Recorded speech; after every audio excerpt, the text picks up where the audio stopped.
Okay, this is an explanation of group isomorphisms. It's an explanation, and I'm going to give you a practical application, a very practical application of isomorphisms.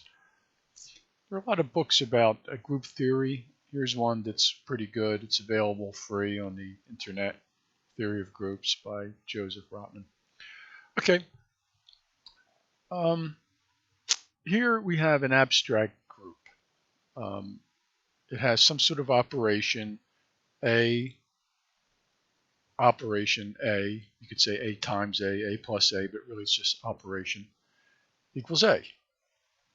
B operation A equals B, B operation B equals A. Okay, so that's a pretty simple group. Now, that pattern over here is repeated if we add even and odd numbers. If we add two evens, we get an even. If we add an even and an odd, we get an odd. If we add two odds, we get an even. The pattern is also repeated. This pattern here, this abstract group pattern, is also repeated if we multiply 1 and negative 1. 1 times 1 is 1. Negative 1 times negative 1 is 1. So we say that group G and group H are isomorphic to each other. Really, they're implementing the same pattern. In group theory, an isomorphism is a one-to-one function from group G to group H, such that this is true. And I'll talk about this in a second. But think of the isomorphism, the isomorphism function, as just basically a renaming. Now, what does this equation say? It says that if I take two elements in G, let's say even and odd, and I do the operation in G, even times odd is odd, and then if I take the result over, see, I'm going to rename odd as negative 1. That is the same, I get the same result as if I take the two elements over. That's what this means. In other words, if I take even over to get even and odd over to get odd, and then I do the operation in H. Now the operation in H is not add, but multiply. I get negative 1. So what this is saying is that if I pick any two elements and I do the operation here, and then I rename, I get the same thing as if I first rename the two elements, and when I rename it, you bring it to group H, and then I do the H operation. Okay? Now, that might take a little bit of thinking, but that's basically the idea of an isomorphism. So, for instance, in this example, I would rename even as 1, and I would rename odd as negative 1. And what the isomorphism equation says that if I add an even and an odd, or an even and an even, in other words, if I do an operation in group G and then I rename, that's what the F means, I get the same thing as if first I rename, that's what this is, and then I do the operation in H, which is not add, but multiply. Okay? So that's basically the deal about an isomorphism, or that's the equation that defines an isomorphism. Now that equation also defines a homomorphism if it's not one-to-one, but we won't talk about that in this clip. We're just talking about isomorphisms. So it's one-to-one, it's a renaming. Now because it's one-to-one, we can do the inverse. In other words, if F takes even to 1, and if F takes odd to negative 1, then I can go backwards. I can say that 1 comes from even, and negative 1 comes from odd. Okay? So you might want to stop and think about this if you haven't seen it before, but that's the basic equation. It says do something in G and then rename, which means take you to H, or take these same two elements and take them to H, that is that this does, and then do the H operation.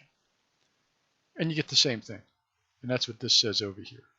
That's what the equal sign says, is you get the same thing. Now, let's look at a more interesting example than just this. This is pretty simple. Two groups that are isomorphic. Okay? Now we're going to look at the interesting and practical example. Okay. Let's suppose that G is the positive reals with the operation of multiplication. And H is all the reals with the operation of addition. So we've got two groups, G, which is the positive reals, and the group operation is multiplication. H is the entire reals with the operation of addition.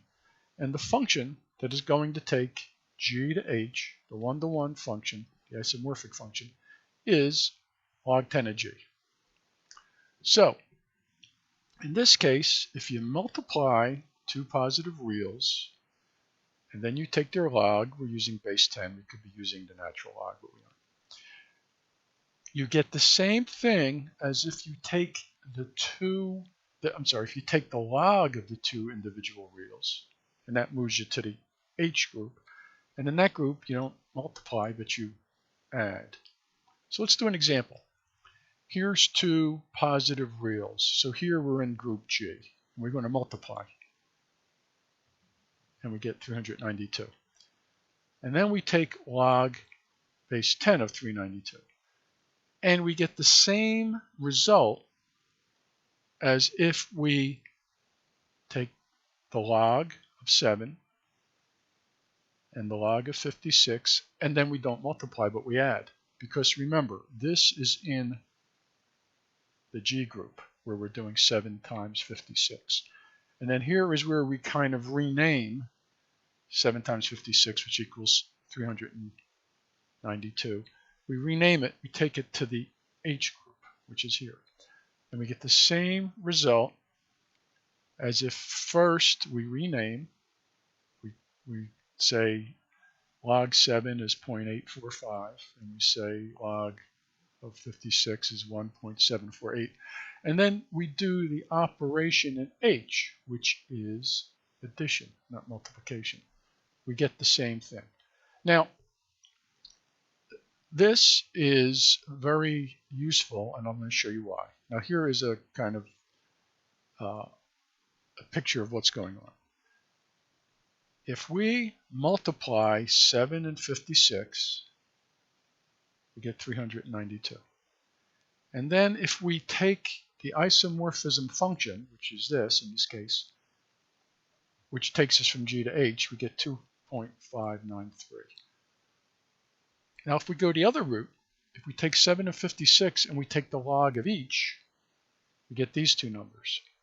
And if we add, we get this. So that's what the isomorphism function says, is you can do the operation in G and then apply the function, or you can apply the function individually and then do the operation in H, and you get the same thing. Now, why is that useful? You might think, well, that's just kind of academic. Okay, fine. You multiply, you get this, and then you take the log and you get that. Or if you take this path, first you take the log and then you add, because that's the operation in H, and you get the same number. So what? Well, remember that this is a one-to-one function, so you can go backwards. So watch this. Let's suppose we want to solve 7 times 56, but we don't want to just multiply. We want to take the long route. So what do? We take the log of 7, and that brings us here to 0.845. We take the log of 56, that brings us here to 1.748. We add, that brings us here, and then we take the inverse operation. The inverse operation is taking 10 to that power, and that brings us back to 392. Well, that seems like a pretty roundabout way to do things. I mean, why not just multiply 7 times 56 and cut out all the rigmarole? Well, let's suppose you were trying to multiply two large numbers, 32,000, 945,000. It's easier to take the log of both numbers and then add rather than multiply, and then take the antilog and get your answer. In other words, with large numbers, this is actually the easier route. Rather than multiplying 32,000 times 945,000 and going this way, it's easier to take the log of both of those numbers and then do an addition, which is a lot easier than multiplication, and then go backwards. Now, today it isn't easier because we've got computers, but for centuries we didn't have computers, and this was the easier thing to do. Take the logs, add, and go back. That was easier than multiplying. And the thing that people used to do that was this thing called a slide rule. For centuries, the way people calculated was using this principle. Take the log, add, take the antilog, and you get your answer. And buildings and bridges were constructed, in the 1820s and 1920s. Using mostly slide rule calculations, men were successfully flown to the moon and back in the 1960s. And this, which I won't get into, really implements this.